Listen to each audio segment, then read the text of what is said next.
Long before satellites traced the Earth's surface and digital maps fit in our pockets, humanity relied on something far more ancient and mysterious to find its way stories.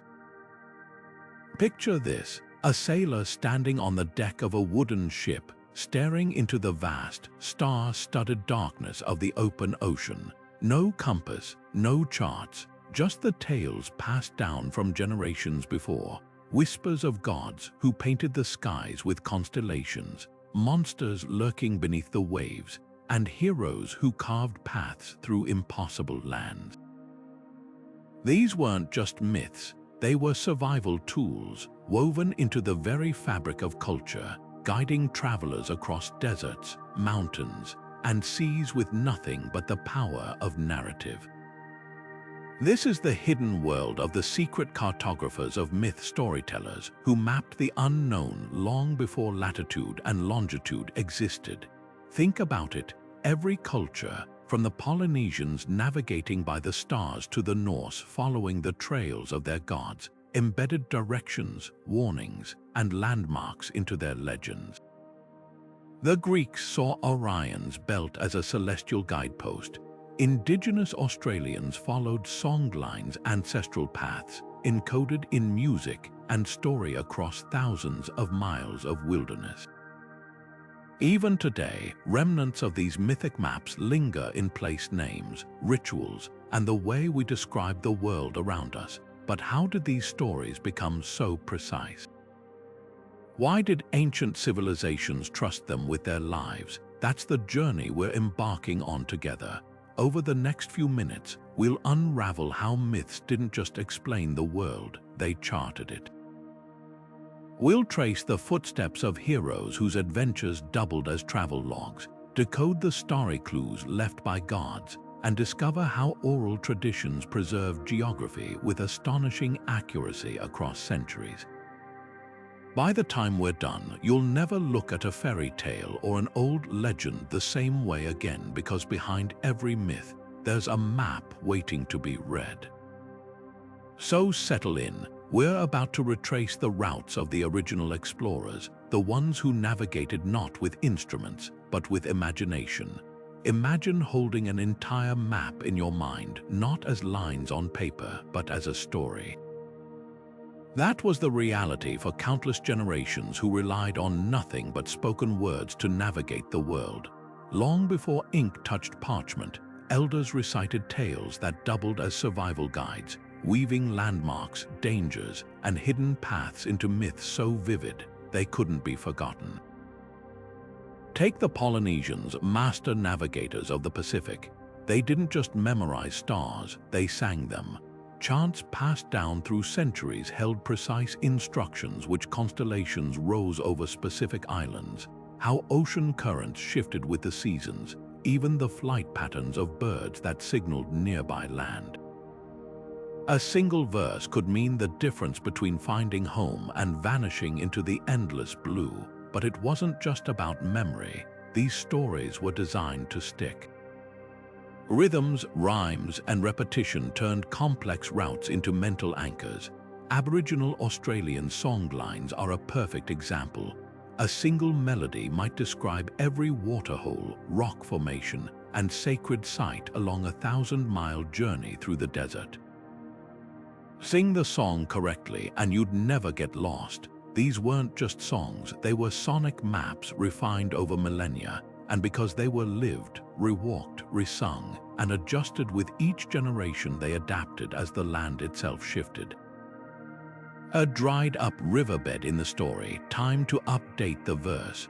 What's truly remarkable is how these oral maps resisted distortion. Unlike a fragile parchment, a well-crafted story could survive wars, migrations, and centuries without losing its core truth. That's because the best navigational tales weren't just told, they were performed with gestures, dances, and rituals reinforcing every detail. An Inuit elder tracing a coastline in the air with their hands. A Maori storyteller chanting the exact angle of a star's ascent. These techniques turned geography into something alive, something felt. and in doing so, they proved something profound. The human mind, when trained by tradition, can carry landscapes across generations with stunning precision. So the next time you hear an old myth about a hero's journey or a trickster's path, listen closely. Beneath the magic and metaphor, you might just hear the whisper of an ancient map waiting to be followed. Look up on a clear night and you're not just seeing stars, you're reading an ancient atlas. For thousands of years, cultures across the globe etched their most vital maps not on parchment, but in the glittering patterns overhead. Take Orion the hunter. To the Greeks, his belt wasn't just a trio of bright stars, it was a celestial signpost. When it rose in winter, farmers knew to prepare for planting. Sailors watched its position to gauge safe passage across the Mediterranean. Even his sword, a hazy cluster of stars, held meaning. Some Polynesian navigators used it to confirm their latitude. This wasn't astrology, it was precision astronomy disguised as myth. But Orion was just one chapter in this cosmic guidebook. In the Pacific, the Maori relied on Matariki, what we call the Pleiades, as both a calendar and compass. Its first appearance before dawn signaled the new year and the time to sow crops, but it also acted as a celestial anchor point. Navigators would memorize the angle between Matariki and the horizon, adjusting their course by the slightest shift in its position. The stars didn't just tell them where they were, they told them when they were, and this knowledge wasn't locked away in scrolls. It lived in chants, carvings, and fireside stories, ensuring even a child could recite the star paths that led their ancestors across thousands of miles of open ocean. What made the stars so indispensable to these mythic maps? Consistency. Unlike rivers that flood or forests that burn, the heavens moved with clockwork reliability. The North Star, known as Polaris today, has guided travelers since antiquity because it holds nearly fixed in the northern sky. The Inuit used it to traverse frozen seas, while Bedouin tribes aligned their desert routes beneath its steady light.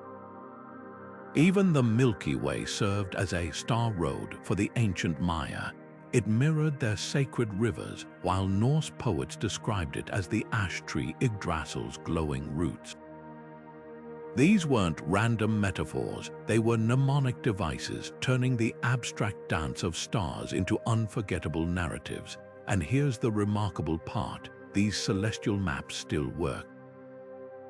Modern sailors learn to navigate by stars as a fail-safe, and astronauts train using constellations when technology fails. The sky that guided Odysseus and Polynesian voyagers still hangs above us, whispering the same stories. So the next time you glance upward, remember, you're not just stargazing. You're standing beneath humanity's oldest, most enduring navigation system, written in light and preserved in myth. Dragons didn't just guard treasure, they guarded travelers. Across cultures, mythical creatures stood watch over the real world's most treacherous corners, acting as nature's earliest warning system. Take the Norse serpent Jörmungandr, its massive body coiled around the earth like a living boundary. To sailors, this wasn't just a story, it was a poetic reminder of the ocean's unforgiving vastness. Venture too far and you'd meet the serpent's wrath, just as storms or whirlpools could swallow ships whole. The myth didn't just describe danger, it made the danger unforgettable. In Ireland, the wail of a banshee, she wasn't merely spine-chilling folklore. Her cries clung to misty bogs where the ground could liquefy beneath your feet in seconds. Parents repeated her tale not to frighten children, but to keep them alive. One wrong step in those peatlands, and you'd vanish without a trace unless the banshee's story had already seared the warning into your memory. Similarly, native thunderbirds with wings that stirred tempests weren't just majestic legends.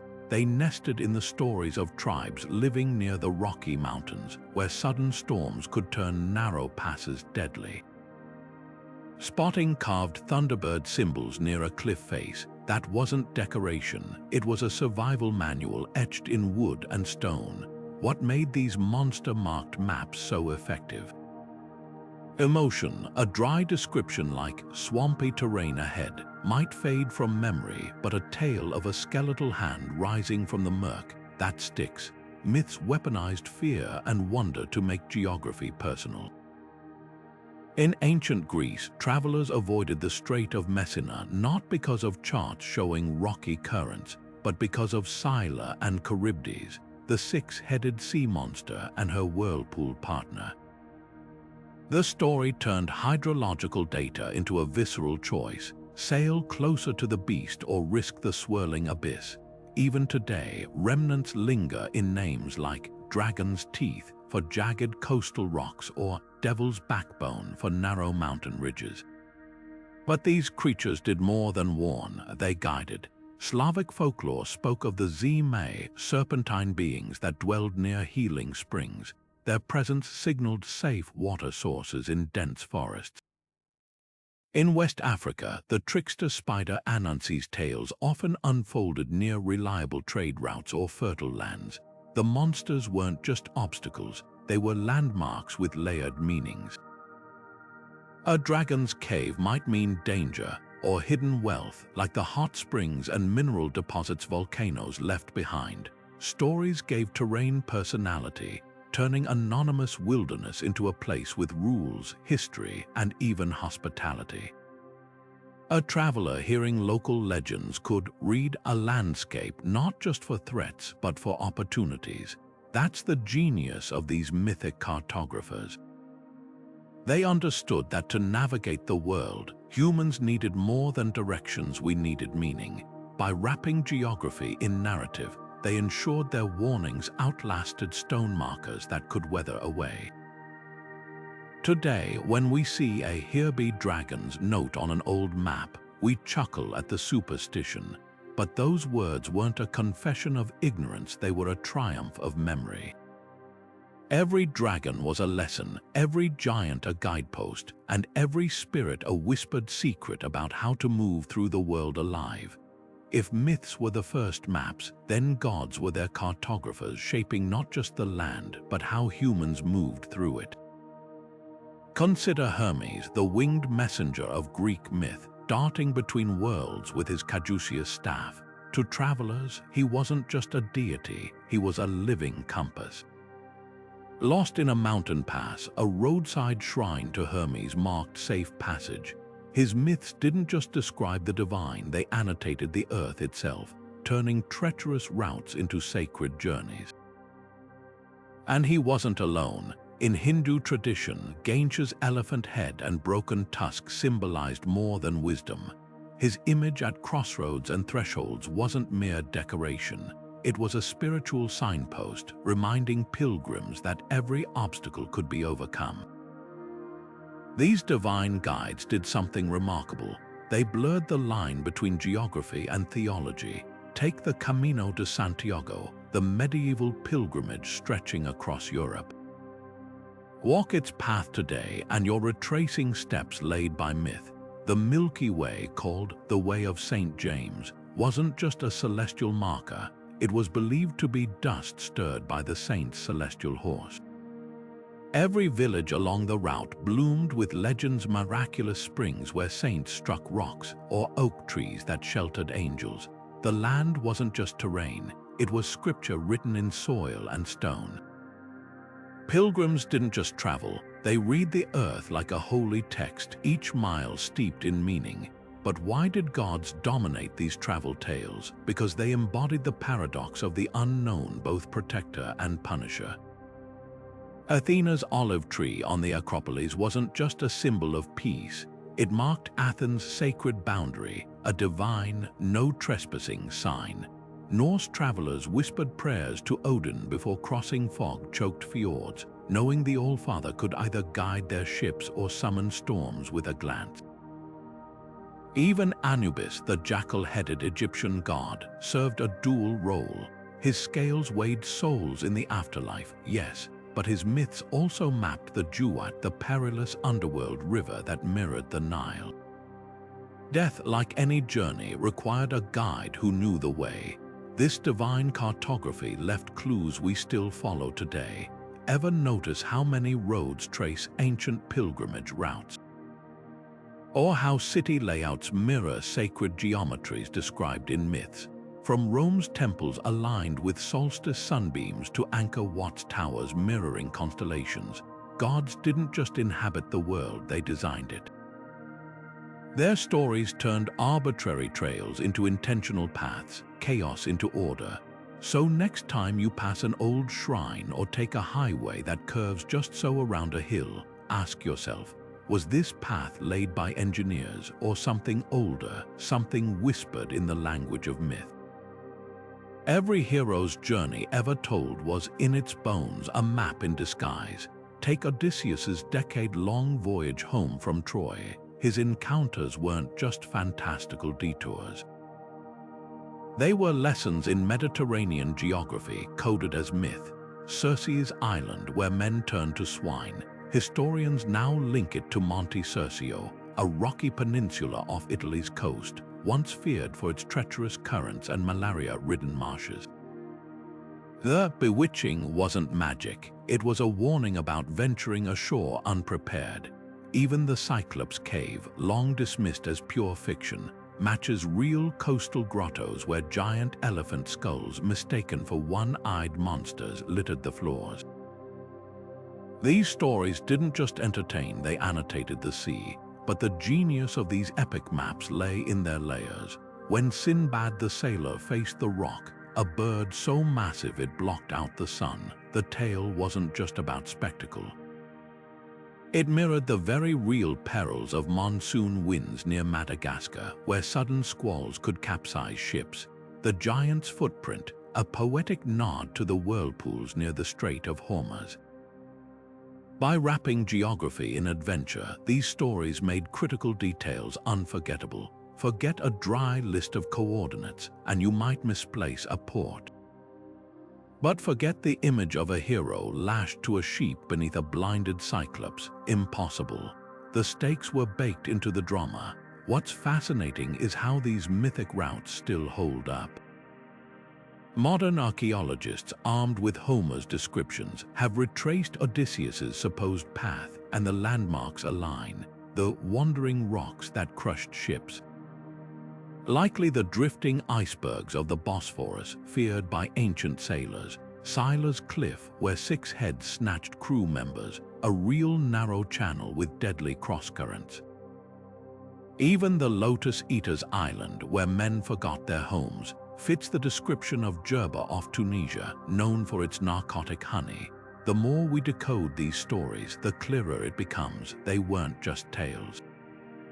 They were oral atlases passed down to prepare the next generation for the world's sharp edges. And this wasn't unique to the Mediterranean. In Japan, the legend of Momotaro, the boy born from a peach who battled ogres, mirrors trade routes to the Seto Inland Sea, where pirate strongholds once lurked. The Ogre Island was a real stop for merchants, its dangers repackaged as a children's fable. Even the Arthurian quest for the Holy Grail followed old Roman roads through Britain, each knight's trial marking a real pilgrimage site or frontier outpost. The pattern is universal. Heroes didn't just traverse imaginary worlds. They walked the same dirt and sailed the same waters as their audiences, their struggles etching safe passages into collective memory. Here's the twist: these stories still guide us. Modern travelers unknowingly retrace mythic paths every day. Ever taken a ferry across the Aegean? You've sailed Odysseus's wake. Hiked the Camino de Santiago? You've walked a trail once mapped by stars and saints. The hero's journey endures because it was never just about the hero. It was about everyone who'd come after, armed with nothing but a story, and the unshakable belief that if a tale could lead one person home, it could lead millions. Animals weren't just characters in myths, they were collaborators, their instincts transformed into arrows on humanity's earliest maps. Picture a Viking ship lost in the North Atlantic's endless grey, sails sagging with exhaustion. Then a black speck appears against the clouds, a raven released from the mast. If it circled the ship, land was still far, but if it flew straight and vanished. The crew cheered, steering where the bird led. This wasn't superstition, it was sophisticated biology. Ravens, with their keen eyesight and need for perches, naturally seek land long before humans spot it. Norse myths didn't just celebrate Odin's feathered spies, they codified a navigation hack that kept entire fleets alive. But ravens were just one thread in this global tapestry of animal guides. In the deserts of the American Southwest, coyote tales did more than entertain, they mapped the desert's hidden logic. When a story described coyote digging for water where the moon touched a rock, it wasn't whimsy. It was a way to remember that certain rock formations trapped moisture beneath their surfaces. Watch where coyotes paw at dawn, and you'd find the same spots. Even the trickster's notorious greed held wisdom. His raids on prairie dog burrows signaled areas with edible roots and tubers nearby. Every mischievous act in the stories doubled as a survival lesson, wrapped in fur and folklore. Africa's honey-eyed bird takes this partnership even further. Its legend that it leads humans to beehives isn't just poetic, it's ecological fact. The greater honey-eyed, a small brown bird, actually does chatter and flutter to attract attention, then flies toward hidden honeycombs. Humans break them open for the honey while the bird feasts on leftover wax. But here's the brilliance: the myth didn't just describe this behavior, it institutionalized it. By embedding the bird's actions in story, generations learned to listen for its call during lean seasons when sugar was scarce.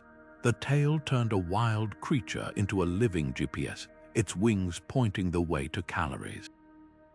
What made animals such perfect mythic cartographers? Consistency. While landscapes shift, rivers dry up, forests burn, animals follow ancient rhythms. Dolphins herding fish toward shore reliably indicated shallow waters safe for Greek sailors. Reindeer migrations carved invisible highways through Siberian tundra, their paths memorized by indigenous herders as seasonal routes. Even wolves, often cast as villains, served as boundary markers. Their territorial howls warned travelers away from rival clans' lands or predator-dense valleys. These creatures weren't just observed, they were studied, their patterns distilled into narrative shorthand. A single line in a story, "Follow the elk when the aspen leaves tremble," could compress generations of migratory tracking into an unforgettable image. And the legacy lives on. Modern search and rescue teams still train dogs using techniques honed in myths like the Tibetan snow lion, whose legendary ability to find lost travelers mirrored real-life avalanche rescues. Birdwatchers in the Amazon learn from indigenous tales that link toucan calls with fruiting trees, just as their ancestors did. These stories remind us that the first maps weren't drawn. They were lived, breathed, and sung into existence by creatures who shared the land long before we tried to claim it. So next time you see geese veering south or ants marching uphill, pause. You might be witnessing a map older than writing itself, a living legend still pointing the way. Rivers have always been more than water. They were the lifeblood of civilizations, their currents whispering secrets that shaped entire cultures. Take the Nile, worshipped as the god Hapi in ancient Egypt. Its annual floods weren't just weather events, they were divine gifts timed to the heliacal rising of Sirius. The myth wasn't just poetry, it was a hydraulic calendar. When the dog star appeared, priests knew the river would soon overflow, signaling farmers to prepare their fields. The story encoded something vital: the Nile's predictability, a rarity among rivers. Compare that to the Ganges, where Hindu texts describe her descent from heaven as a wild, untamed force. The difference wasn't just cultural, it reflected reality. While the Nile's floods were gentle and regular, the Ganges could switch courses overnight, swallowing villages whole. These myths weren't just explanations, they were user manuals for survival. Even rivers with no names on ancient maps held power in story. The Amazon's River of Doubt, later renamed Rio Roosevelt after Theodore Roosevelt's near-fatal expedition, had been known to indigenous tribes for centuries under another name, the river where the moon sleeps. Their tales described its blackwater currents and hidden rapids long before outsiders braved its length. One legend spoke of a serpentine spirit that coiled around certain bends, a poetic warning about whirlpools that could capsize canoes. Modern explorers confirmed these features match exactly where oral histories placed them. The river hadn't changed, only who was listening. Then there were the flood myths, global in scope yet eerily similar. The Mesopotamian epic of Gilgamesh, the Hindu story of Manu, even the Aboriginal tale of the rainbow serpent, all describe deluges that reshape the land. Scientists now recognize these as ancestral memories of real catastrophes. When the Black Sea transformed from a freshwater lake to a saltwater basin around 5,600 years ago, the event likely inspired Noah's flood. But these stories did more than record disaster. They preserved solutions. The Babylonian Ark wasn't just a boat, it was a cube, a design that's surprisingly stable in flash floods. The Kulin people of Australia told of Bunjil the eagle saving survivors on high ground, a lesson etched in lore. During monsoons, head for the hills. What's haunting is how these watery narratives linger in plain sight. London's river fleet now runs underground, but its name comes from the Anglo-Saxon fliot, meaning tidal inlet. Local legends once described it as a spirit that grew angry when confined, a fitting metaphor for the floods that still burst through its brick tunnels during heavy rains. In Japan, the Kappa River imp wasn't just a mischievous monster. Its bowl-shaped head held water, a reminder to keep wells covered so children wouldn't drown. Even the Mississippi's Ojibwe name, Misai-Ziibai, translates to Great River, but its myths called it the backbone of the land, emphasizing its role as a trade highway long before steamboats arrived. These stories did something maps never could. They made rivers feel alive. A chart might show a bend or rapid, but a myth gave it intention. The Rhine didn't just curve, it was the resting spine of a slumbering dragon. The Yangtze's three gorges weren't just geological formations, they were cuts from the sword of a giant who once tripped over the mountains. By personifying waterways, cultures turned geography into relationships, something to be negotiated rather than conquered. That's why, even today, engineers consulting indigenous communities about dam projects don't just hear protests, they hear stories. Tales of water spirits aren't superstition, they're centuries of hydraulic wisdom, flowing uninterrupted from the past to quench the thirst of the future. Mountains didn't just touch the sky, they held it up.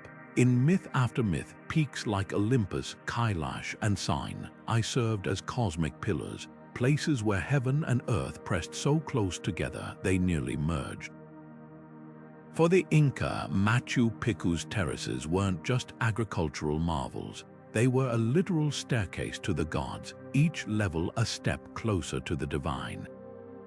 And the Himalayas, more than just rock and ice, they were the abode of Shiva, the axis around which the universe turned. These stories weren't exaggerations. They were maps of the sacred, turning towering summits into spiritual landmarks visible for miles, guiding pilgrims and travelers alike. But mountains were also teachers. Their myths explained the unexplainable, why thin air stole breath, why avalanches buried villages without warning. The Yeti of the Himalayas wasn't just a monster, It was a cautionary tale wrapped in fur, warning travelers away from unstable snowfields and hidden crevices. In the Andes, the Apu mountain spirits were said to control the weather, anger them, and hail would ravage crops. Respect them, and they'd guide shepherds to sheltered passes. These narratives didn't just personify nature, they encoded survival strategies, a story about a vengeful giant throwing boulders down a slope that was avalanche lore in disguise. A spring bubbling where a saint's tears fell, a reminder that even the harshest heights held life-saving water. What's fascinating is how these mythic maps persist. Modern climbers on Mount Everest still speak of the Yeti's playground near the Khumbu icefall, a poetic name for one of the route's most treacherous sections.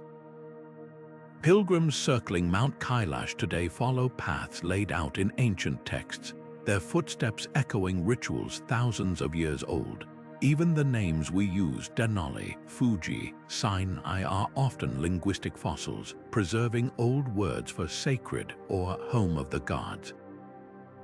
These peaks weren't just landmarks, they were libraries, their slopes etched with stories that outlasted empires. And here's the thing, these tales weren't wrong. Science now confirms what intuition long suggested: mountains are bridges between worlds, just not in the way ancients imagined.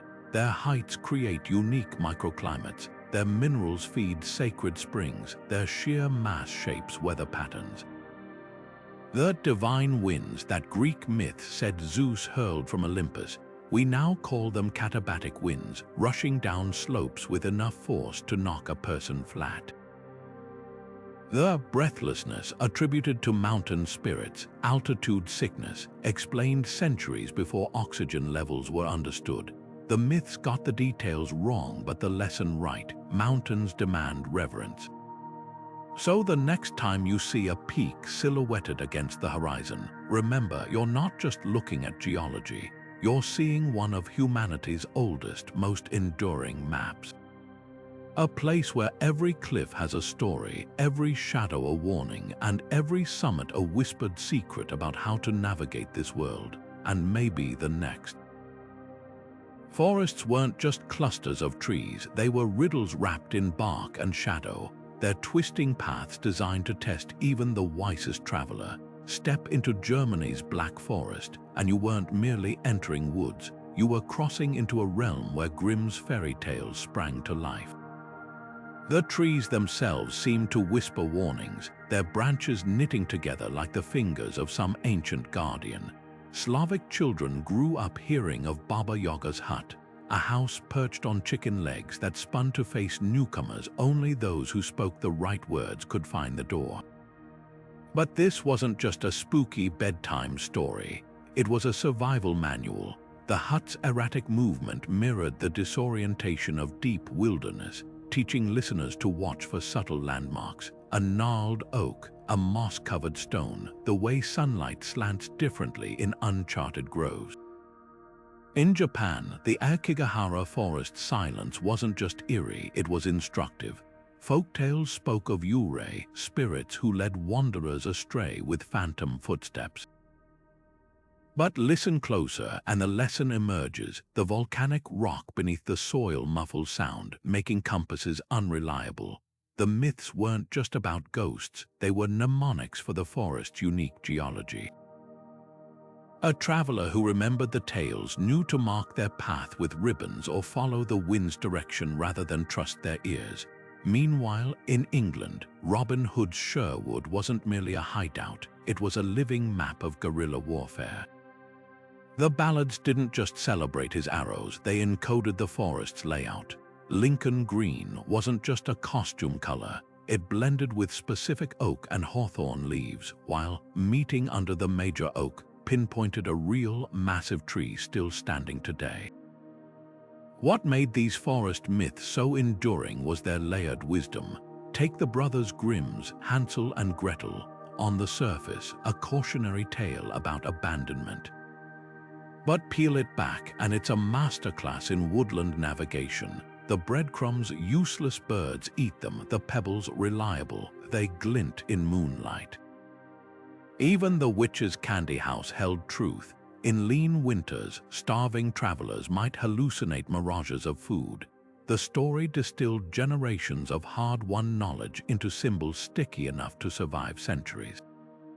Similarly, Native American tales of the trickster coyote losing his way in thickets weren't just entertainment. They taught that panic spreads faster than fire in unfamiliar terrain.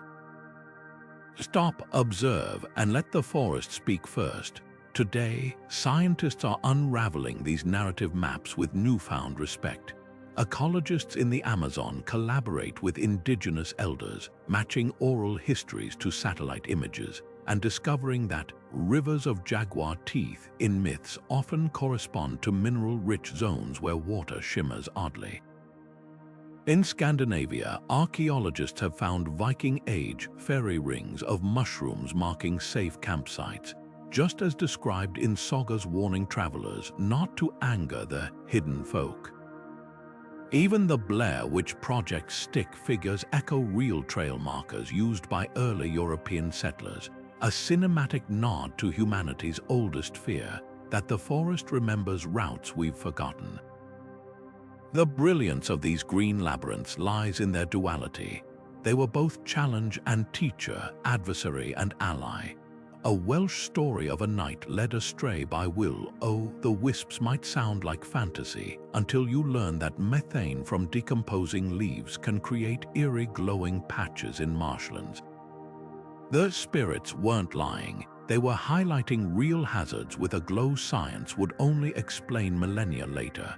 So the next time you walk beneath a canopy of leaves, listen for the echoes of those first cartographers. Every rustle, every bent branch, every fairy tale you half remember, they're not just stories. They're the original GPS whispering, turn left here, drink from this stream, and whatever you do, don't go that way. Deserts didn't just test survival, they demanded stories sharp enough to cut through the haze of thirst. Take the Sahara's legendary ghost oases, shimmering illusions that lured countless travelers off course. But hidden in those tales was a paradox. Sometimes the mirage was the map. Tuareg caravans spoke of phantom lakes that, when chased, led to real depressions where water pooled after rare rains. The stories weren't just warnings, they were waypoints. A false oasis might vanish, but the geology it mimicked, a low basin, a certain rock formation often held moisture beneath the surface. The key was knowing which illusions to trust, a lesson passed down in songs about jinn who tricked the greedy but rewarded the patient. Half a world away, Australia's Aboriginal Tijucurpa stories performed the same miracle, turning the outback's brutality into a breadcrumb trail. A tale about the rainbow serpent carving riverbeds wasn't just cosmology, it was hydrology. The serpent's path marked ancient waterways buried under dunes, while songlines described the exact angle of sunlight that revealed hidden rock holes at dawn. Even seemingly whimsical details, like a kangaroo ancestor's thirst-driven dance, encoded vital intel. The movement mimicked how certain grasses tremble when roots detect distant groundwater. Every character, every plot twist was a cipher for survival. Then there's the Exodus, a desert odyssey so etched with real peril, it reads like a wilderness survival guide. The pillar of fire that led the Israelites by night. Scholars suggest it might mirror the natural gas flares that still erupt in the Sinai's oil-rich regions, visible for miles and avoidably deadly if approached. The manna from heaven, likely inspired by tamarisk tree secretions, edible resin that drips at dawn and melts by noon unless collected quickly. Even the parting of the Red Sea finds eerie echoes in the region's wind tides, where fierce eastern gales can temporarily push shallow waters back, exposing land bridges. The genius of these myths wasn't just their drama, it was their precision. A single line like bitter waters made sweet, Exodus 15:25 distilled a life-saving technique, throwing certain desert shrubs into alkaline pools to neutralize toxins. What's astonishing is how these narrative maps still guide us. In 2005, archaeologists rediscovered a lost well in Oman's empty quarter by following a Bedouin poem about the camel who wept diamonds. The diamonds were quartz crystals glittering at a seepage point, the exact clue needed. Meanwhile, NASA trains Mars rover teams using Navajo desert navigation principles, proving that myths born under Earth's harshest skies might one day chart alien worlds. That's the desert's ultimate lesson. In landscapes where every drop and shadow can mean life or death, stories became the ultimate survival tool, not just because they entertained, but because they stuck. A child might forget a list of rules, but they'd never forget the tale of the trickster who died laughing at his own reflection in a mirage, only for vultures to circle the spot days later, leading rescuers to his body and the underground spring beneath it. Brutal, yes, but in the desert, kindness was a story that outlived the teller. Under the Earth's surface, myths didn't just describe darkness, they illuminated it.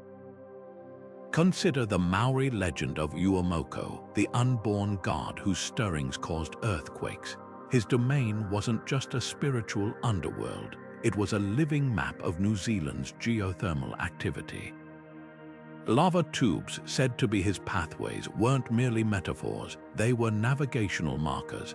Elders spoke of caves where steam whispered ancestral voices, and modern geologists have found these very tunnels lining volcanic zones, their warmth making them natural shelters. The stories didn't invent these features, they preserved them, turning tremors into a language that said, "Here the earth breathes." The Maya took this subterranean cartography even further. Their underworld, Xibalba, wasn't some abstract hell. It was a meticulously mapped labyrinth of rivers, chambers, and trials. Modern explorers in Belize Tunishil Mucknell Cave have found offerings exactly where myths placed them. Jade beads at crossroads, pottery shards near pitch darkness. The Lords of Xibalba, who tested heroes in stories, they corresponded to real hazards, sudden drops, underwater passages, even toxic air pockets. Every trial in the myth was a safety briefing in disguise.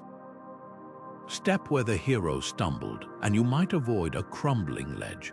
But why did so many cultures fixate on mapping the underground? Because beneath the surface lay both treasure and terror. Norse myths spoke of Svartalfar, dark elves forging weapons in glowing caverns, a poetic nod to the volcanic vents where Scandinavians first smelted iron. In Greece, the entrance to Hades at Cape Matapan wasn't random. It sat atop a cave system stretching miles inland, its sulfur springs making the air literally breathless. These stories transformed geology into legend, giving miners and explorers a framework to navigate the unimaginable. Don't take the left tunnel, that's where Persephone dropped her veil. The right leads to riches. Today, these mythic maps still guide us. When cavers in Turkey's Derinkuyu uncovered an entire underground city, they realized locals had whispered about it for centuries as the place where giants slept. Aboriginal elders in Australia's Nullarbor Plains use dreaming tracks to find caves with hidden water sites marked in song for 12,000 years. Even Plato's tale of Atlantis described its downfall through the earth swallowing it whole, possibly echoing ancestral memories of tsunamis sinking coastal cities. The underworld was never just a fantasy, it was humanity's first blueprint for the places too dark to see, but too important to ignore. What's profound is how these stories balanced dread with discovery. The same Aztec myths that described Mictlan's 9 levels of death also detailed edible roots found at each stage. In Celtic lore, caves guarded by the Morrigan's ravens often hid seams of gold. Fear didn't paralyze, it focused attention, turning every shadow into a potential signpost. That's the paradox of these subterranean maps. They made the terrifying knowable, not by dismissing the darkness, but by teaching how to read it. So the next time you hear an old tale about a hero descending into the earth, listen closely. You're not just hearing a myth, you're getting directions. Lost cities have always been more than just stories. They were cautionary tales wrapped in gold and disaster. Take Atlantis, first described by Plato around 360 BCE. He wrote of a mighty empire swallowed by the sea in a single day and night. For centuries, scholars dismissed it as pure fiction until archaeologists studied Santorini. This Aegean island wasn't just a vacation spot. It was the remnant of a volcanic cataclysm so massive, it devastated the Minoan civilization around 1600 BCE.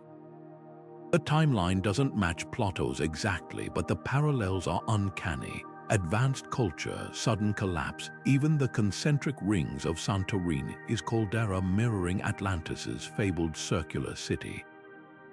The myth wasn't a lie, it was a distorted memory passed down for generations until history became legend. Now cross the globe to India's western coast, where ancient texts speak of Dwarka, a city so radiant it was said to be built by gods. For years, it was considered pure mythology until divers discovered stone anchors and pottery 7 meters below the waves, remnants of a harbor dating back at least 3,500 years. Geological studies confirm this region sank gradually due to rising sea levels, exactly as described in the Mahabharata's flood narratives. The stories didn't invent these places, they preserved their coordinates long after the last bricks crumbled into the tide. But here's the twist, these tales weren't just about remembering, they were about avoiding. The Aztecs spoke of Aztlan, their ancestral homeland lost to floods, while Norse sagas warned of Jotunheim, a land of giants consumed by ice. Both cultures migrated relentlessly, as if chasing or fleeing. The shadows of these stories, even El Dorado, the Golden Man of South America, likely originated with the Muisca people's ritual at Lake Guatavita, where chiefs covered in gold dust paddled to the center to offer treasures. Spanish conquistadors twisted it into a city of endless wealth, but the core was real, a sacred site marking where civilizations rose and fell. What's fascinating is how these myths shaped actual exploration. When Christopher Columbus set sail in 1492, he carried maps annotated with phantom islands like Antalya and high brassel places straight out of medieval legends. His logs reveal he wasn't just seeking India, he was chasing the edges of old stories, convinced mythic lands lay just beyond the horizon. In a way, he was right, his mistakes redrew the world map. Similarly, Percy Fawcett's obsession with the Amazonian city of Z in the 1920s led him to rediscover ancient earthworks now known as Kuhakugu, proving even misguided quests could unveil truths. Today, technology vindicates these narrative maps. Sonar scans off Cuba's coast revealed geometric shapes at depths too great for known civilizations, yet local Taino legends speak of a moonlit city beneath the waves. In the Sahara, satellite imagery uncovered the buried Garamantian Empire along routes described in Herodotus' tales of cave-dwelling Ethiopians. Even the fictional Kitish, said to vanish under a Russian lake to avoid invaders, aligns with seismic records showing sudden subsidence events. The pattern is undeniable. Where science and myth intersect, ruins often wait. That's the genius of these lost city legends. They weren't just fanciful stories, they were time capsules, preserving coordinates not in latitude and longitude, but in allegory and warning. A golden city wasn't always about wealth, sometimes it marked a fault line. A sunken civilization wasn't just tragedy, it was a lesson written in water and stone. So the next time you hear an old tale about streets paved with emeralds or kingdoms lost to the sea, listen closely. You might be hearing the world's oldest treasure map, whispered across centuries in the only language that never fades story. Silk Road caravans didn't just carry silk and spices, they hauled myths in their saddlebags, stories that stretched and reshaped themselves with every new language they touched. Picture a Persian trader huddled around a campfire in Samarkand, swapping tales with a Chinese merchant. The dragon he describes isn't quite the serpentine beast of his homeland anymore. It's grown antlers from a Han Dynasty painting, its scales gilded by Indian goldsmiths' whispers. By the time that story reached Venice centuries later, it had become something entirely new, yet its core still pointed travelers to mountain passes and oasis towns, now annotated with details from a dozen cultures. This wasn't just storytelling, it was collaborative cartography where every retelling added another layer to the map. Take the phoenix, that fiery bird of rebirth. In Egypt, it rose from Heliopolis' temple ashes every 500 years. But follow the trade routes east, and it melts into the Persian Simurgh, a winged sage who nested in the tree of knowledge. Keep going, and it becomes the Hindu Garuda, then the Chinese Fenghuang, each iteration absorbing local landmarks. A Greek sailor might not recognize a Javanese volcano's name, but he'd understand a tale about a sacred bird nesting there. These weren't mere coincidences, they were narrative handshakes, a way for strangers to say, "I've been here too," without sharing a language. Spices didn't just flavor food, they seasoned stories. Cinnamon's origin myth morphed as it moved. Arabs said it grew in valleys guarded by winged serpents. Romans claimed it came from birds' nests atop unreachable cliffs. By medieval Europe, it was harvested from the edges of paradise itself. Each version hid a truth. Cinnamon was perilous to gather, just not from mythical beasts. It grew in Sri Lanka's rainforests where leopards and vipers prowled. The monsters were stand-ins for real dangers, a code any trader could decipher. Likewise, pepper vines became dragon's blood in Germanic lore, warning newcomers that Malabar's monsoons made the harvest treacherous. What made these hybrid myths so durable? They were designed to travel. Buddhist Jataka tells stories of the Buddha's past lives, spread from India to Japan with local heroes slotted into familiar plots. A Tibetan yak herder might not know the Ganges, but he'd recognize a story about a starving tigress and her cubs, now set in the Himalayas. Viking sagas did the same. When Norse settlers reached Newfoundland, their tales of trolls colonized the new landscape, turning unfamiliar fjords into places where Skraelings, the indigenous peoples, played roles once held by giants. The stories weren't just entertainment, they were cultural GPS, updating automatically with each new terrain. Even conflicts left traces in these narrative maps. Along the Swahili coast, African spirits married Arab jinn in stories, creating new beings like the Papaboa, a bat-winged creature that haunted Zanzibar's clove plantations. Its tales didn't just scare children, they marked the clashing currents of Indian Ocean trade, where monsoons could wreck ships as easily as the Papaboa wrecked sleep. Similarly, Marco Polo's accounts of dog-headed men in the Andes likely stemmed from encounters with ceremonial jaguar masks, misunderstandings that somehow still guided later explorers to gold-rich regions. The brilliance of these story chains lies in their flexibility. A Silk Road merchant could unpack a legend like a folding map, adjusting it to fit local landmarks while keeping its navigational core intact. That's why, centuries later, we still find dragon motifs on Baltic amber and Han Dynasty bronzes, not because one culture copied another, but because the myth itself was the ultimate traveler, fluent in every tongue it touched. So the next time you hear an old tale that feels oddly familiar, listen closer. you might be holding a fragment of the world's first international map, written not in ink, but in the indelible language of shared imagination. Seasons didn't just change, they spoke. When ancient Greeks told of Persephone spending 6 months in the underworld, her mother Demeter's grief wasn't just poetry, it was a farmer's almanac set to myth. The moment the story described pomegranate seeds staining the young goddess's lips, listeners knew winter's first frost was near, but this wasn't unique to Greece. On the other side of the world, the Navajo spoke of Coyote stealing the blanket of summer, his mischief explaining why leaves fell, and signaling when to move livestock to sheltered valleys. These stories did more than explain nature's cycles. They etched them into memory with the precision of a sundial's shadow.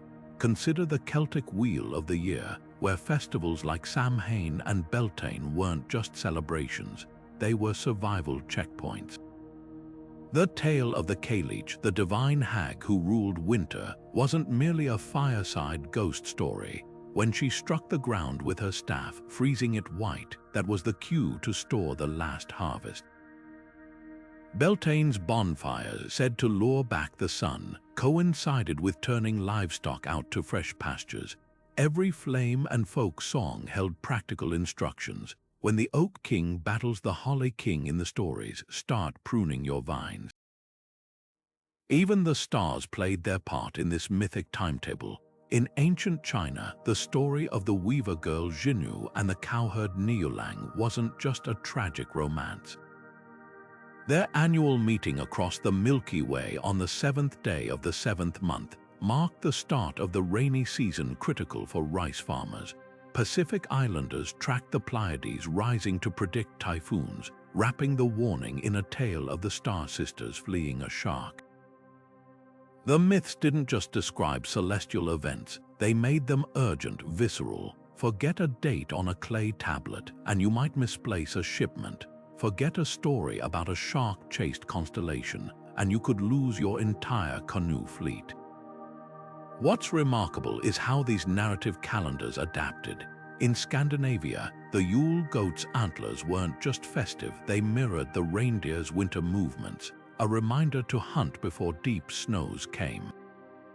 Aztec legends of the fifth sun's destruction tied to real climatic shifts around 700 CE, their apocalypse myths preserving ancestral memories of droughts.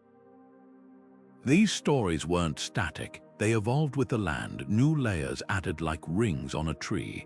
A Viking saga might update the frost giant's arrival by a decade to match cooling temperatures, while Inuit tales of Sedna's anger grew sharper during Little Ice Age storms. And here's the proof these mythic almanacs worked. They're still in use. Maine lobstermen quote the new moon in the old moon's arms rhyme to predict rough seas, a saying dating back to medieval Europe. Japanese cherry blossom forecasts still reference the Sakura Zensen legend, where the goddess Konohana Sakuya's breath speeds or delays the blooms. Even modern meteorologists study indigenous rain myths in Australia, finding correlations between kangaroo ancestor songs and El Niño patterns. The stories persist because they're more than pretty lies. They're the original weather apps coded in narrative and polished by generations. That's the real magic of these seasonal myths. They turned something as vast and impersonal as climate into a conversation. The Earth wasn't just tilting on its axis, it was Demeter turning her face away. Winter wasn't merely a drop in temperature, it was Coyote shaking snow from his fur. By giving the seasons personality, our ancestors did something science still struggles with. They made the environment feel alive, something to be negotiated with rather than conquered. So the next time you check a forecast on your phone, remember, you're continuing a tradition as old as storytelling itself. The gadgets have changed, but the question remains the same. What's the weather and how do we survive it? The myths had answers long before the satellites did. Boundaries weren't just lines in the dirt, they were stories carved into the land itself, tales that said this far, no farther long before kings drew maps. Take Rome's Pomerium, that sacred furrow plowed by Romulus himself. To outsiders, it might have looked like a simple ditch, but to the Romans, it was a cosmic threshold.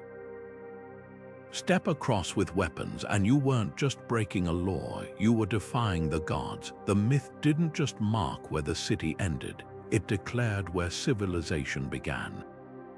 And it worked. Even enemies who could have easily breached the line hesitated, not out of fear of soldiers, but because the stories had weight.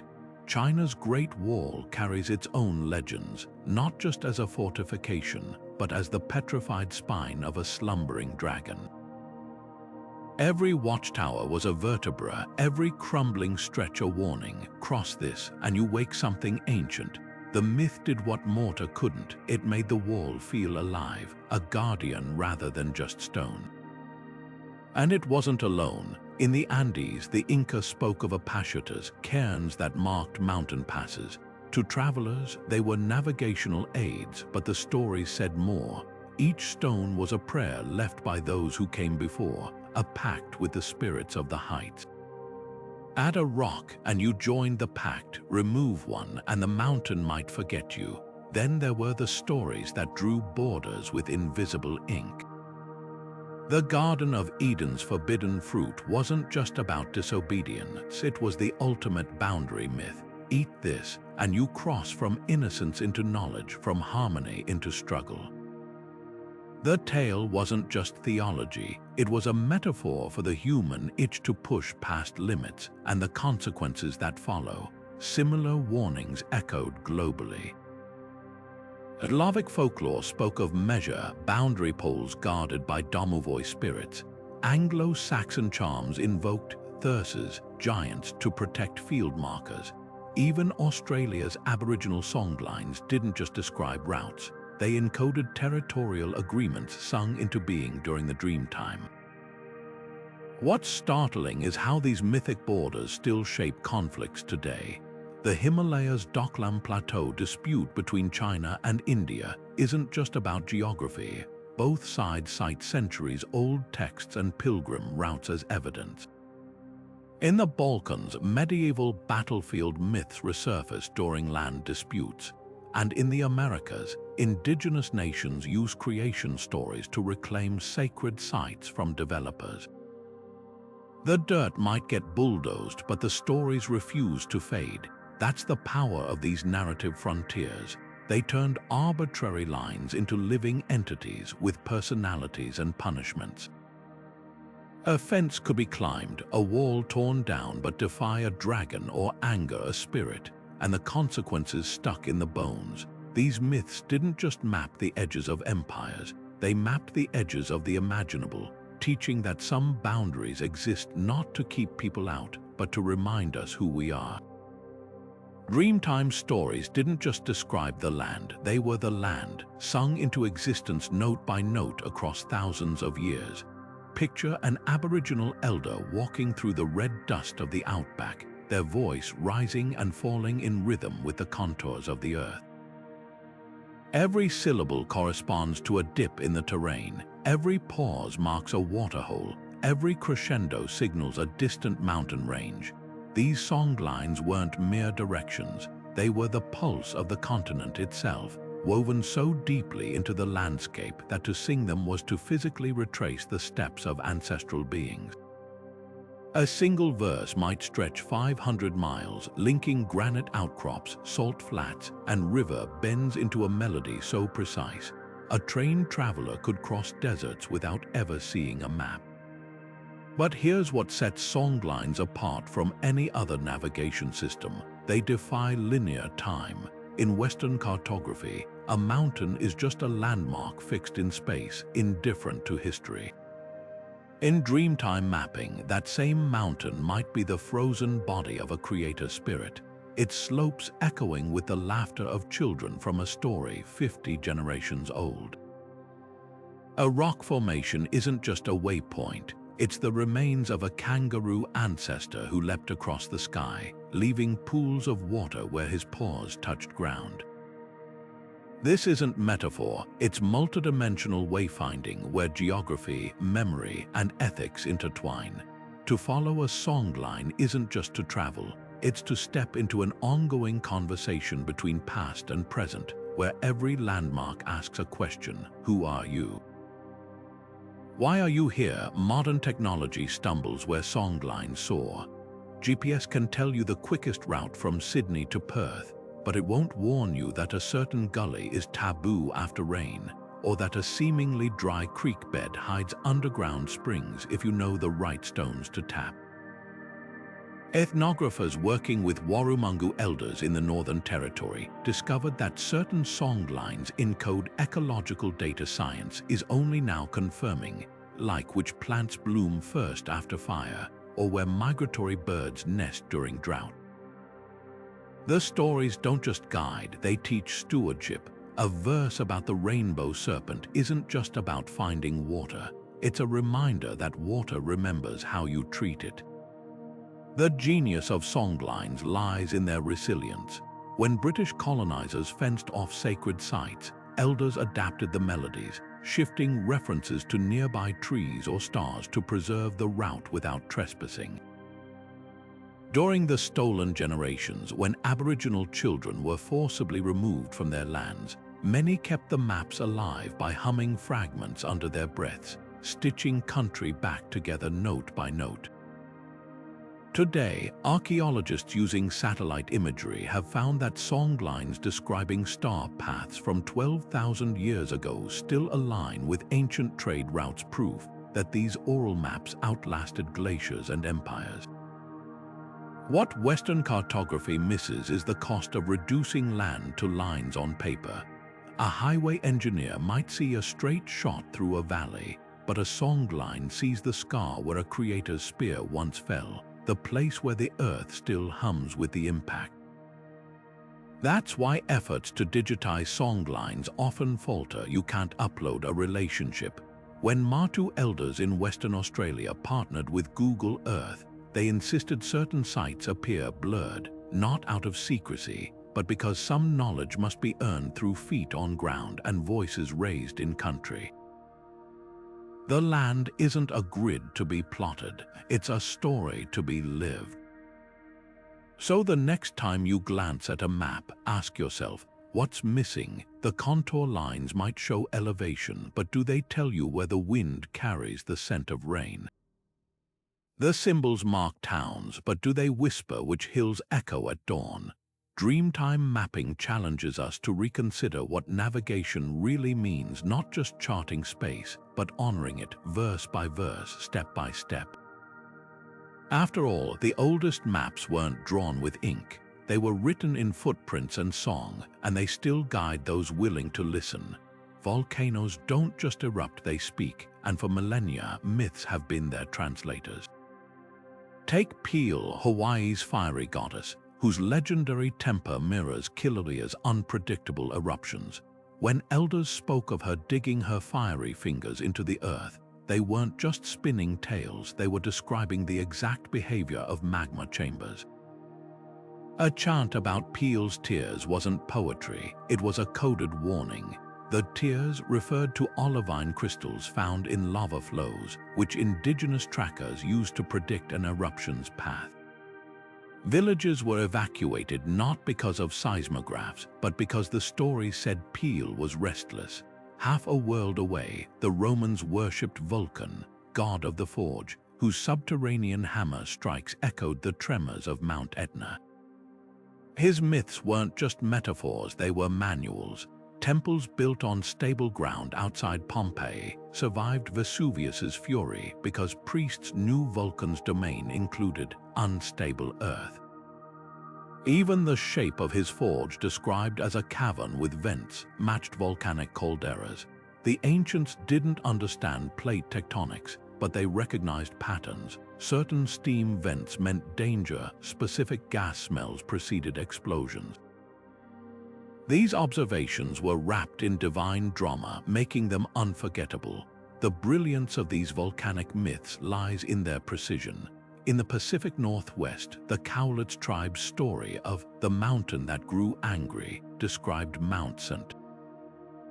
Helen's 1,480 eruption so accurately, geologists used it to date prehistoric lava layers.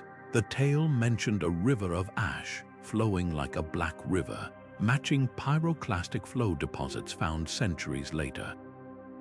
Similarly, Maori legends of Tarawera's 1,886 eruption detailed underground rumblings like a taniwa's growl weeks before the blast, a textbook description of harmonic tremors, seismic waves modern monitors now detect.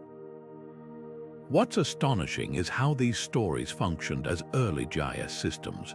On Indonesia's Java Island, the Sundanese people avoided settling in valleys labeled angry demon paths in their myth zones we now know are lava channels. In Iceland, sagas warned of fire giants near Hekla, a volcano so active medieval Europeans called it the gateway to hell. The stories weren't superstition, they were survival algorithms refined over generations.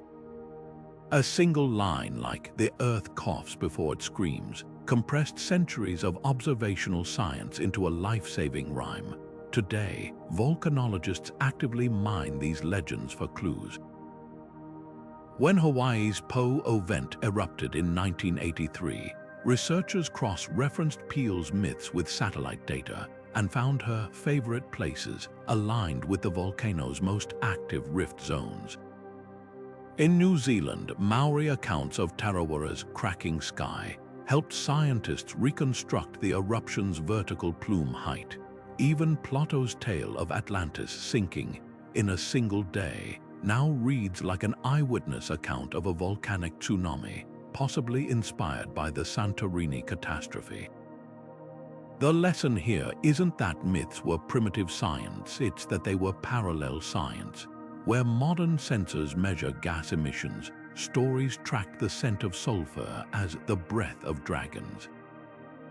Where seismographs record tremors, legends spoke of giants stirring in their sleep. Both systems sought the same thing, to predict the unpredictable. So the next time you hear an old tale about a mountain that walks or a goddess who sculpts land with her rage, listen closely. You're not just hearing a story, you're reading a geological report written in the language of survival. In the endless white expanse of the Arctic, where GPS signals flicker and compass needles spin wildly, the Inuit didn't just survive, they thrived by listening to stories etched in ice and wind. Their legends weren't mere entertainment, they were living topographies where every creature and gust carried vital data. Take Sedna, the vengeful sea goddess whose tangled hair became the seals and whales. When hunters spoke of her releasing prey from her icy grip, they were noting subtle cracks in pack ice where marine mammals surfaced. A tale about her fingers, severed as she clung to a kayak, mirrored the jagged pressure ridges that signaled dangerous hunting grounds. This wasn't mythology, it was meteorology wrapped in narrative, forecasting both weather and wildlife behavior. But the Arctic stories went deeper than hunting. The Kalupalik, green-fingered monsters that lurked beneath thin ice, served as nature's warning labels. Parents didn't just scare children with these beings, they pinpointed unstable areas where snowdrifts concealed deadly fractures. A single sentence, "The Kalupalik sings where the ice groans," pressed generations of glaciology into a memorable phrase. Even the Aurora Borealis had its own cast of characters. Some Inuit groups described the lights as ancestral spirits playing soccer with a walrus skull, a whimsical image that actually tracked solar activity. When the game grew frenetic, elders knew to expect magnetic storms that could disrupt animal migration patterns. What made these oral maps so precise was their fluidity. Unlike static paper charts, Inuit stories adapted with the land. A shaman's saga about a wandering ice spirit might update annually, reflecting new melt patterns. Songs describing coastal routes adjusted as permafrost receded, their verses stretching or contracting like the coastline itself. Researchers studying these narratives in Nunavut found astonishing correlations. Legends about breathing beaches matched areas where methane now bubbles from thawing seabeds, while tales of tired glaciers aligned with modern measurements of glacial retreat. Now, as warming reshapes the Arctic faster than ever, scientists and elders collaborate in a race against silence.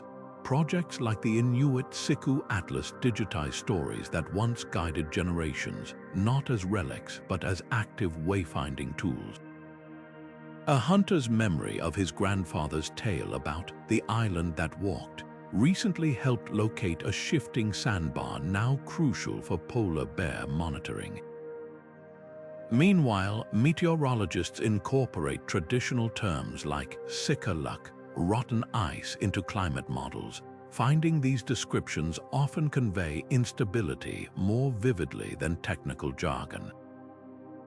The tragedy is that as ice vanishes, so do the stories bound to it. A legend about sealing routes across a frozen strait loses meaning when that strait no longer freezes. But the deeper lesson remains. The Arctic resists being captured in pixels and coordinates. What satellites call sea ice extent, Inuit call sealer's breath, the pulse of a living, speaking world. Modern maps may chart the land, but only stories can teach you how to listen to it. Perhaps that's why, even with drones and satellites overhead, many hunters still begin journeys by recalling the old tales. Not out of nostalgia, but because some truths are too vast for grids. They can only be carried in the cadence of a voice, the rhythm of a drum, the space between a storyteller's pause and a listener's held breath. Women carved their wisdom into the earth long before ink touched parchment, their knowledge hidden in plain sight beneath the guise of goddesses and priestesses. Consider Seshat, Egypt's celestial scribe, whose very name meant she who scrivens. While Thoth measured the heavens, she mapped the sacred, stretching the cord at temple foundations, her palm marking the axis where earth met sky. Each ritual wasn't just ceremony, it was geodesy disguised as devotion, her braided hair looping like the knotted ropes used to survey pyramids. The Greeks would later claim geometry as a man's domain, but in Memphis, it was a woman's hand that plotted the boundaries of eternity. Across the Mediterranean, the Phrygian mother Cybele didn't just rule over wild mountains, she was the mountains. Her priests marked pilgrimage routes with meteoric stones, believing the iron-rich rocks fell where her chariot touched earth. Modern geomagnetic surveys reveal something startling. These sacred stones often cluster along fault lines, where underground vibrations made them resonate like bells during rituals. The priestesses who interpreted these tones weren't just chanting hymns, they were reading seismic maps, translating the Earth's whispers into safe paths for travelers. Then there were the Celtic druidesses, guardians of the ley lines long before Alfred Watkins coined the term. Roman chroniclers sneered at their hysterical processions between oak groves, but aerial archaeology now shows these paths traced straight as arrows between hill forts, springs, and solstice-aligned standing stones. The priestesses' staffs, carved with spiral patterns mirroring labyrinthine root systems, may have been more than symbols. They could have functioned as primitive theodolites, aligning sightlines to distant tors. Their processions weren't mere pageantry, they were annual recalibrations of a living map, ensuring the knowledge survived even when invaders burned their sacred groves. Polynesia's moon goddess Hina offers perhaps the most striking example. While Maui's feats dominate legends, it was Hina who taught the art of lunar navigation. Her myths encode precise formulas. When she beat her tapa cloth in the sky, creating the Milky Way's haze, it signaled the start of the storm season. When she fled to the moon, her departure angle matched the declination used to sail from Tahiti to Hawaii. These weren't bedtime stories, they were nautical almanacs passed mother to daughter in the rhythmic chants of hula. their hip movements mimicking the sway of celestial bodies. The suppression of these female cartographers followed a familiar script. Roman conquerors reduced Boudicca's druidesses to witches dancing with skulls. Victorian anthropologists dismissed Hina's star charts as primitive folklore. Even Sechat's measuring tools were later attributed to Thoth's rational male genius. But the land remembers what history forgot. In Ireland, farmers still avoid ploughing certain ferry paths, uncannily straight tracks that match druidesses' processional routes. In Peru, Quechua women knot quippus not just for accounting, but to preserve watershed maps their grandmothers sang into being. Reclaiming these narratives does more than correct the record. It reveals an entire lost lexicon of spatial knowledge. When the Kogi people of Colombia send Mamas, female spiritual leaders, to map their territory, they don't use GPS. They walk barefoot, reading the forest through their souls, interpreting bird calls and route patterns as their ancestors did. Their resulting maps aren't drawn, but woven into intricate mochila bags, each stitch a contour line, each color a soil type. It's a reminder that cartography was never just about dominance and grids. Sometimes it was about listening, weaving, and following the paths only certain eyes could see. Perhaps that's why these stories survive despite everything, not in libraries, but in the stubborn cadence of a lullaby, the turn of a potter's hand shaping clay into a river delta, the way a grandmother points to Orion and says, "That's not a hunter. That's our canoe, and those 3 stars are the paddle strokes that will always bring you home." The first maps weren't conquered. They were carried carefully in the voices of women the history books tried to silence. Sound wasn't just background noise in the ancient world. It was a lifeline, a pulse thrumming through the landscape that mythmakers wove into their maps. Picture an alpine shepherd yodeling across a valley, his voice bouncing off granite cliffs. What sounds like music to us was actually precision cartography.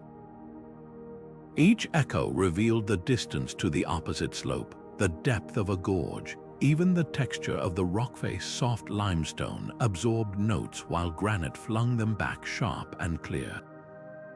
These weren't songs, they were sonic probes painting invisible topographies in midair, and when fog swallowed the trails, sound became the only compass. The same principle guided Polynesian navigators who learned to read waves by the pitch of water slapping their hulls, a skill so refined, blind sailors could chart courses by ear alone. But sound didn't just measure space, it stored it. High in the Andes, Inca Quipucamayos, keepers of the knots, didn't just tie cords to track supplies. They sang the quippus, each knot's position corresponding to a specific pitch in a melodic sequence. A trained listener could decode an entire empire's worth of roads, storehouses, and tributaries from the rhythm of those threads. Modern experiments show these tonal patterns align eerily with the terraced landscapes they described. A Cusco Valley's contours might mirror the rising and falling scales of its quipu song. The chords were sheet music for geography, turning data into melody so it could survive without parchment or ink. Sacred groves held their own acoustic maps.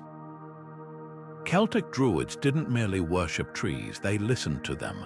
Oak leaves hissed differently in salt-laden coastal winds than in inland breezes, while willows by rivers murmured distinct warnings before floods.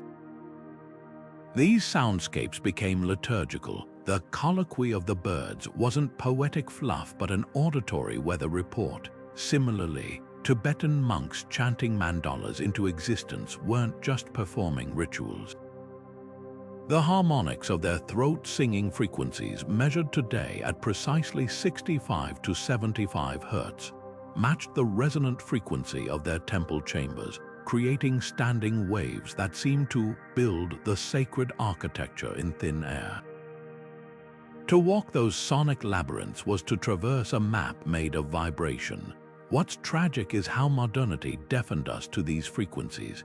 We've swapped echolocation for GPS pins, traded Quipu songs for spreadsheets. Yet fragments linger, Moroccan carpet weavers still knot wool to the rhythm of ancient trade route chants, their looms weaving sound into texture. Inuit hunters pass iceberg density by the clicks of melting ice, just as their ancestors did. Even urban myths hold echoes. Ever notice how subway stations have distinct acoustics? Regular riders navigate transfers by the reverberation of footsteps as much as signage. The myths were right all along. The world is a whispering gallery, if only we'd lean in and listen. Children's games were never just idle play. They were the world's first interactive maps, distilling centuries of navigational wisdom into chalk lines and rhymes. Take hopscotch, its winding pattern scratched into dirt or pavement. At first glance, it's a simple test of balance, but trace its origins, and you'll find echoes of Cretan labyrinth myths, where twisting paths taught initiates to navigate life's complexities. The game's numbered squares weren't just targets, they were waypoints, training young minds to sequence movements through space. Medieval French children even called it escargot, snail, because its spiral mirrored the sacred labyrinths woven into cathedral floors, themselves scaled-down versions of pilgrimage routes to Jerusalem. Every leap was a micro-pilgrimage, every turn a lesson in spatial memory. Then there's Mother May I, a seemingly innocent backyard game that secretly rehearsed the ritualized journeys of mythic quests. The caller, playing the role of gatekeeper or divine arbiter, mirrors figures like the Greek Sphinx or Norse bridge guardians who demanded correct answers before allowing passage. Children didn't just learn to ask permission, they absorbed the rhythm of negotiation required at real thresholds, river crossings, mountain passes, borders between villages. Even the game's incremental movements, take 2 giant steps, echoed the measured pacing of oral maps, where distances were counted in footsteps or song verses. Winter transformed play into survival training. Scandinavian children's fox and geese, played in snow-packed yards, wasn't just tag in disguise. The radial paths trampled into the snow recreated the star-shaped trails of Arctic foxes, animals whose routes reliably led to sheltered valleys or frozen over fishing holes.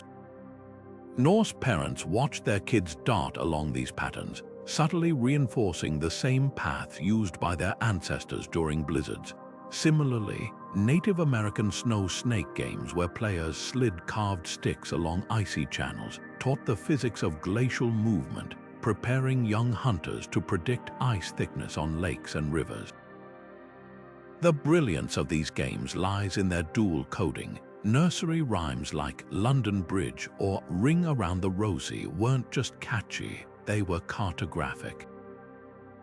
The former encoded bridge-building techniques, the silver and gold, in the lyrics likely referred to iron rivets and straw insulation, while the latter's ashes, ashes, may have preserved memories of medieval plague symptoms, teaching children to recognize and avoid sickly areas. Even clapping games like Miss Mary Mac, with its rhythmic patterns, trained the brain to track repetitive landmarks, a skill vital for following animal trails or coastal tides. Modern educators are finally catching on to this ancient interplay of fun and function. In Finland, schools use a game called Eagle's Eye, where students navigate playgrounds using only bird's-eye view sketches, directly mirroring Inuit kayak drills that taught star-based navigation. Australian teachers adapt Aboriginal message stick games where children pass carved tokens bearing hidden directions to teach topographic map symbols. And in urban classrooms, kids recreate ancient trade routes by playing a Silk Road board game where spices double as currency and camel sounds signal shifting desert winds. What these playful traditions reveal is a profound truth. Before maps were objects, they were actions. The clatter of a hopscotch stone, the stomp of a giant step, the laughter chasing through a game of fox and geese. these weren't distractions from learning. They were the original geography lessons written not in ink but in motion and memory. So the next time you see children playing, look closer, those chalk lines and chants. They're the latest edition of humanity's oldest survival manual, passed down not through dusty atlases, but through the irresistible language of play. Stonehenge's towering trilithons weren't just arranged for spectacle. They were a celestial clock carved in sandstone, each gap between pillars marking where the sun would rise on the summer solstice. But this wasn't unique to the British Isles. Half a world away, Cambodia's Angkor Wat stretches across an area larger than modern Paris. Its central towers aligned so precisely that during the spring equinox, the sun rises directly over the tallest spire, illuminating corridors dedicated to Vishnu. These weren't coincidences. They were deliberate acts of architectural storytelling, where every column and corridor whispered secrets about the movements of the heavens. The Maya took this even further at Chichen Itza, where the serpent god Kukulkan appears to slither down El Castillo's staircase during equinoxes, a trick of light and shadow that required exacting knowledge of solar angles. These structures didn't just honor the gods, they conversed with them, using geometry as their language. Gothic cathedrals turned stained glass into cartography. Chartres' famous labyrinth isn't just a floor design, it's a scaled-down version of the medieval pilgrimage route to Jerusalem, meant to be walked as spiritual substitute for those who couldn't travel. The rose windows above, they're more than kaleidoscopes of color. Each panel corresponds to constellations visible during key feast days, turning the nave into a navigational aid for both earthly and celestial journeys. Meanwhile, Hindu temples like Madurai's Meenakshi Amman are built as microcosms of the universe, their concentric walls mirroring the layers of cosmic creation described in the Puranas. Step through the outermost gate, and you're symbolically traversing the material world. Reach the innermost sanctum, and you've arrived at the axis of existence itself. What's astonishing is how these ancient designs anticipated modern bioclimatic principles. The stepwells of Rajasthan, like Chand Bayori, descend 13 stories into the earth, their zigzagging staircases designed to maximize shade while funneling cool air downward, a natural air conditioning system centuries before the invention of mechanical cooling. In Iran, wind catchers atop Yazd's towers harness desert breezes, their orientation calibrated to ancestral wind lore about the breath of the Simurgh. Even the Parthenon's columns employ intosses, a subtle curvature that counters optical illusion, proving the Greeks understood how perception shapes reality long before neuroscience confirmed it. Today's architects are mining these mythic blueprints for solutions to contemporary crises. Nairobi's Yucum House draws on Swahili coral arch designs that regulate humidity, while Barcelona's Sagrada Familia borrows Gaudi's study of Catalan forest canopies to distribute weight organically. The lesson is clear: when we dismiss ancient structures as primitive or superstitious, we're not just ignoring art, we're overlooking millennia of encoded climate wisdom. Those temple carvings of rain gods and solar chariots, they were more than decoration. They were the original building codes written not on paper, but in the very bones of the land. Eclipses didn't just darken skies, they rewrote history.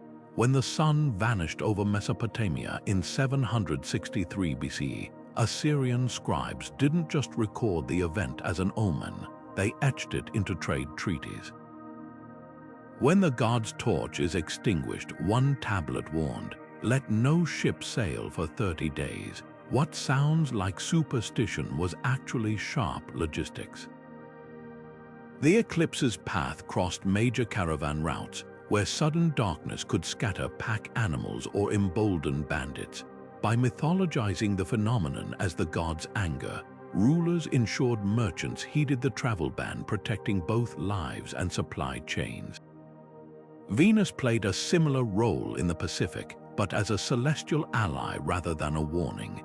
Polynesian navigators called it Tu'uua Nui, Great Morning Star, and timed their voyages by its 8-year cycle of appearances. Legends describe the planet as a fishhook cast by the demigod Maui, pulling islands closer with its light. The metaphor wasn't just poetic, it encoded real astronomy. When Venus reached its brightest point in the pre-dawn sky, it signaled the start of the tapu season, a period of calm seas ideal for long voyages. The stories didn't merely describe the heavens, they turned them into a sailor's almanac where myth and meteorology were inseparable. Comets, too, were more than harbingers of doom. The Maori saw them as the fiery hair of the sky god Rangi, their paths mapping unseen currents in the upper atmosphere. A particular angle of approach meant strong westerly winds within days, critical knowledge for farmers protecting thatched roofs. Similarly, Norse tales of the serpent's tail, likely Halley's Comet, weren't just apocalyptic. Viking traders used its 76-year reappearance cycle to synchronize expeditions, knowing its sighting meant optimal ice conditions in the North Atlantic. The stories made the extraordinary routine, transforming cosmic oddities into metronomes for human activity. What's remarkable is how accurately these myths predicted what science later confirmed. Babylonian eclipse records from the 7th century BCE contain precise enough data that NASA still references them to calculate Earth's slowing rotation. Polynesian star charts describing Venus's dancing path mirror modern diagrams of its irregular orbit. Even the Incan Intihuatana stones, said to tie the sun during solstices, functioned as agricultural calendars so precise they outperformed Spanish colonial methods. The sky wasn't just watched, it was collaborated with, its rhythms woven into the fabric of daily life through stories that balanced awe with utility. Today's space agencies unknowingly echo these ancient practices. When planning satellite launches, engineers avoid solar storm periods first identified in medieval Chinese texts that described sunspot dragons. Archaeoastronomers studying Maya murals discovered faded paintings of a supernova now confirmed by radio telescope data. The line between myth and science blurs when a Greek legend about Orion's fiery belt leads researchers to a previously unknown meteor shower peak.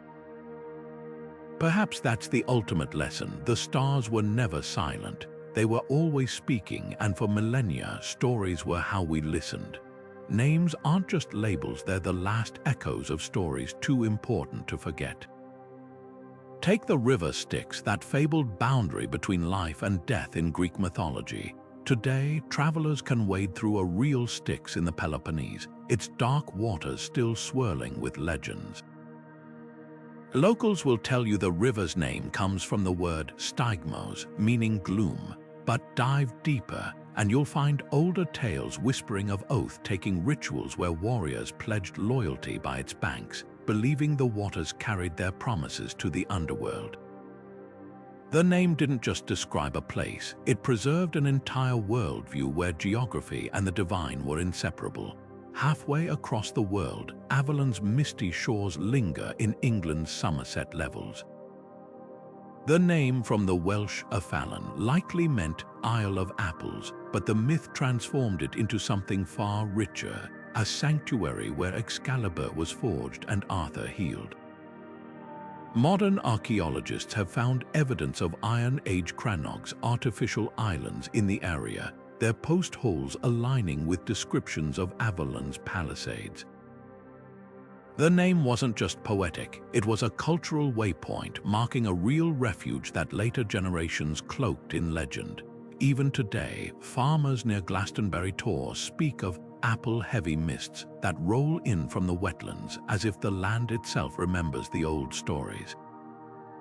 Iceland's Reykjavik offers a masterclass in how place names compress entire sagas into syllables. Smoky Bay might sound like a simple nod to geothermal vents, but the original settlers saw more. Their stories described the steam as the breath of subterranean giants, a warning encoded in the very name to tread carefully on this fire-riddled land. Meanwhile, Kilimanjaro's snow-capped peak carries a linguistic DNA test. Kilima, a mountain in Swahili, welded to Njaro, the Maasai word for whiteness. The blended name isn't just a translation, it's a treaty in miniature, marking where two cultures met and merged at the roof of Africa. Linguists now trace these names like forensic archaeologists, brushing off layers of sound to reveal lost routes. In Australia's Arnhem Land, the word kakadu was long thought to mean floodplain. But when elders shared the full myth of the rainbow serpent Gapuyak, researchers realized it also encoded seasonal flood patterns, the serpent's coils matching curves in the Alligator River system. Similarly, the Navajo name for Canyon de Chelly, Tsei, doesn't just mean inside the rock. Its pronunciation, with a whispered final syllable, mirrors the canyon's echo, teaching visitors to listen as much as look when navigating its labyrinthine walls. The magic of toponymy lies in its stubbornness. Empires rise and fall, but place names cling like lichen to stone. When the Romans renamed Palestine's Lachish as Larissa, the local Canaanite meaning, invincible, still pulsed beneath the surface. Today, Israeli maps call it Tel Lachish, the Tel mound acknowledging the same unshakable strength buried in its syllables. Even New York's Broadway follows an ancient Algonquian trail called Wickwasjek, its winding path still dictating the curve of Manhattan's grid centuries later.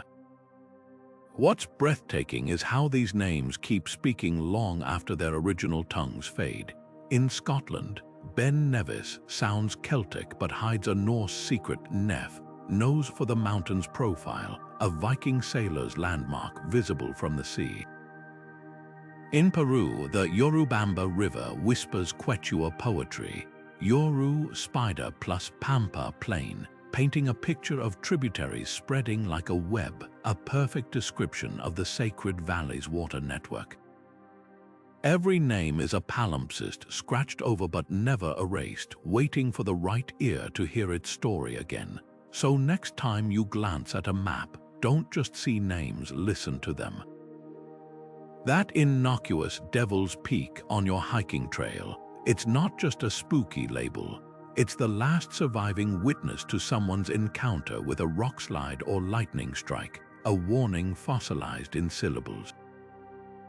Geography isn't just measured in miles or meters, it's written in the lexicon of myth, where every vowel holds a valley and every consonant a crossroads. The land never stopped talking, we just forgot how to listen.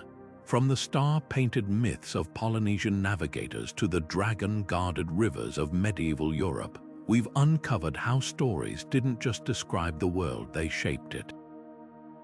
These ancient cartographers understood something we're only now rediscovering. The human mind craves narrative, not just coordinates. A GPS tells you to turn left in 500 meters, but a myth warns you of the serpent coiled beyond the bend, making the lesson unforgettable.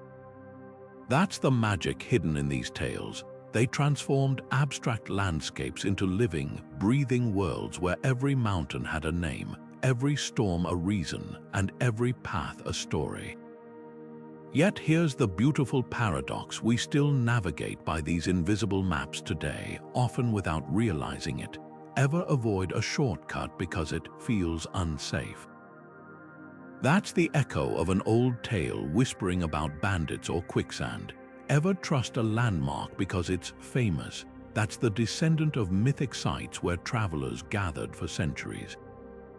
Even our modern obsession with going viral mirrors the ancient fear of cursed messages spreading like wildfire. The mediums have changed, but the principles remain. Stories are how we make sense of space. What's extraordinary is how these mythic maps adapt. Urban legends about haunted buildings often mark real structural weaknesses or toxic histories. The highway phantom stories that circulate among truckers, they frequently correlate with dangerous curves or blind intersections. Our brains still encode danger and direction the same way our ancestors did through narrative. That's why when technology fails during disasters, communities revert to oral traditions, sharing survival tips as stories rather than bullet points. So the next time you glance at your phone's map, take a moment to look beyond the screen.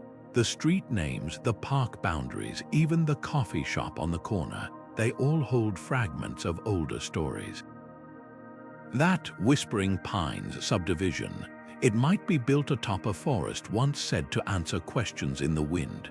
The old mill road you drive daily, perhaps it follows a path where villagers once carried grain to a water wheel, now buried under asphalt. The myths aren't gone, they've just shapeshifted, waiting for someone to listen. Your challenge now is simple but profound. Become a cartographer of the unseen. Start noticing how local legends align with real geography, how that witch's grave marks an old property line, or how the ghost lights over the marsh trace natural gas vents. Then add your own layer to the map. Share the story of the diner where fortunes were made over pie, or the alley where street art tells a neighborhood's secret history. Because the world doesn't just need more data, it needs meaning, and that's always been the storyteller's gift, turning roads into epics and strangers into fellow travelers. So tell us what myths hide in your corner of the world. The comments are your parchment, and every story you share is another pin in humanity's oldest, most extraordinary map. After all, the journey doesn't end when the tale is told, it begins.